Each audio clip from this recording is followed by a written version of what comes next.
This is Umar Ahmed for IFL TV in association with MTK Global. With me is Ben Davison. Just seen Dylan White stop Alexander Povetkin. What did you think about Dylan's approach tonight, Ben?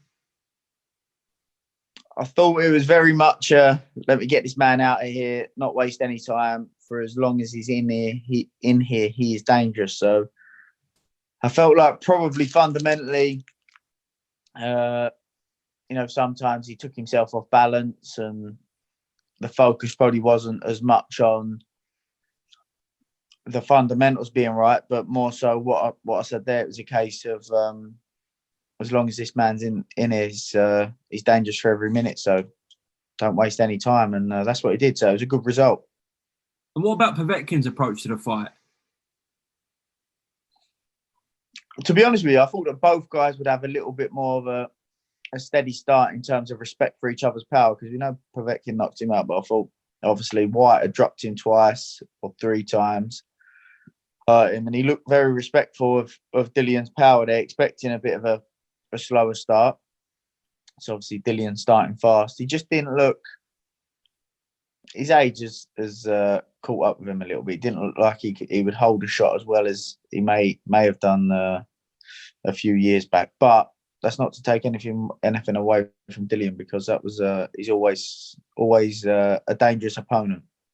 Is it a fair amount of time since August when he lost to make adjustments, improve?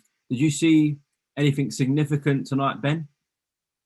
I would say it was how he went about the fight. I wouldn't say that he looked improved, if I'm honest, and don't make this the headline because it's going to be like a negative sort of thing. But I would say Dillian had probably said himself that fundamentally the performance before probably looked a little bit more correct. But there's a time and a place for the tools that's needed and the way to go about fighting. Like I say, for him to take his time in a fight like this and you keep Povetkin in there, he's dangerous for as long as he's in there. So it was more of a case of don't let him stay in there. Was it a more natural Dylan White tonight? Like I say, it's about, if you've got, like, Dillian's a versatile fighter. We've even seen him go southpaw for a fight. So it's about what tools you use for what job, if that makes sense. Yeah. There was a lot of emphasis about Harold Knight coming in, etc., and whether Dillian's jab would improve tonight and how he'd vary it, etc. Did you see any of that tonight? I wouldn't say it looked overly varied, but I'd say that he was breaking Povetkin's balance and base by jabbing the top of his head quite a lot, which prevented Povetkin from creeping in. Each time he was creeping in, jabbing the top of his head, lifting his head up, which was breaking his base, which worked well for Dillian. But I wouldn't say it looked overly varied. Like I say, I think that the mindset going in the fight for Dillian was, as I previously said a few times, let's get this man out of here and not waste any time.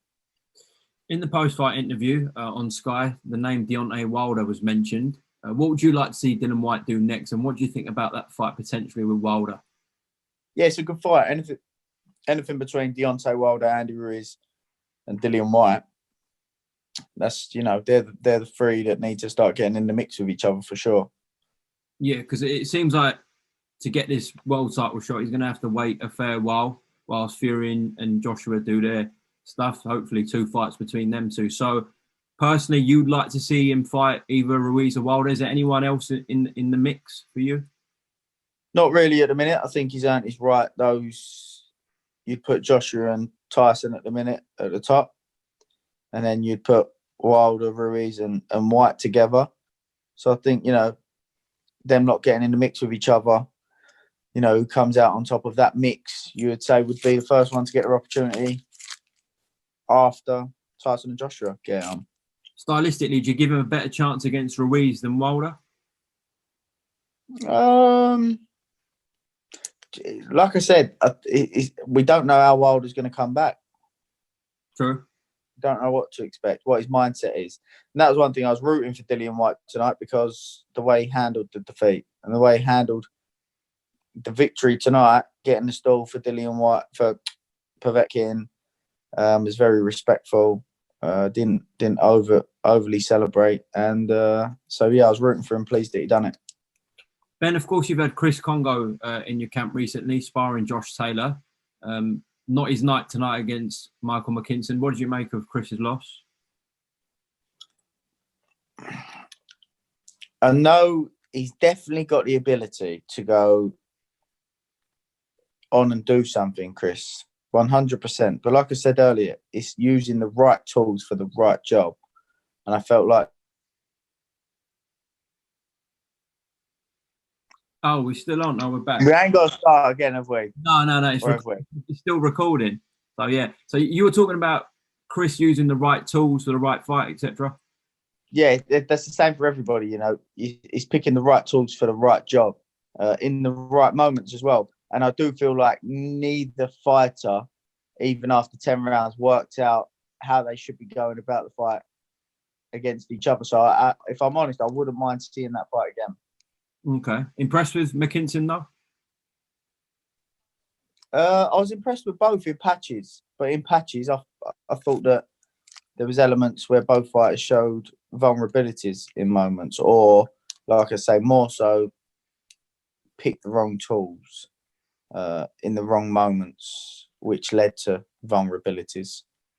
Just to close off, a weird ending, really, with Fabio Wardley and Eric Molina. It was a strange fight, really. What did you make of it?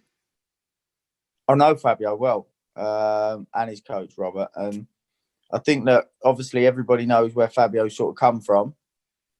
And the background he's come from. So he's in there with my former world title challenger. He showed Molina too much respect, which allowed Molina to gain a little bit of confidence. Too much bluffing, which meant that Molina was able to read that all these feints and disguises are just bluffs. There's no substance behind it. And he gained in confidence, started letting his right hand go. And if he's letting his right hand go, it's dangerous because he can punch Molina. So, but it's lessons to learn. Do you know what I mean? It's all part of the progress. People are too quick to jump on things, you know. Great victory last time out against someone coming to win in Simon Vallely, who had good pedigree. And obviously a good win on paper tonight. Like, it's all part of the journey and the learning. No, I just said strange because it looked like just before the ending, Molina was coming on strong, and then during the exchange, Fabio just... Yeah, he clipped Fabio, but Fabio can punch. He can punch. But listen, I don't think we've seen before. Does Molina really turn up to want to be involved and want to get in a scrap? I'm not too sure. Okay, Ben, thank you very much for your time quickly here. Whenever you do fly out to the States, best of luck with Josh Taylor on a mega fight May 22nd. We look forward to it. But yeah, thanks for your time for now. Take care. No problem, mate.